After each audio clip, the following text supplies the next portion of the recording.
I'm here with the Zarnicki's existing unit.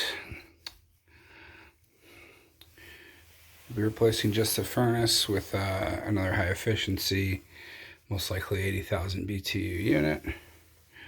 We'll be leaving everything else, reinstalling the humidifier.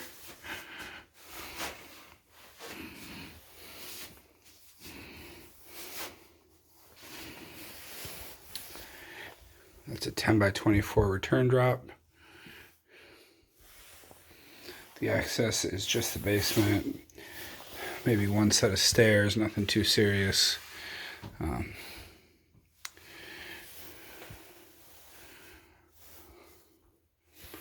Standard size doorways, standard size hallways, nothing too extreme.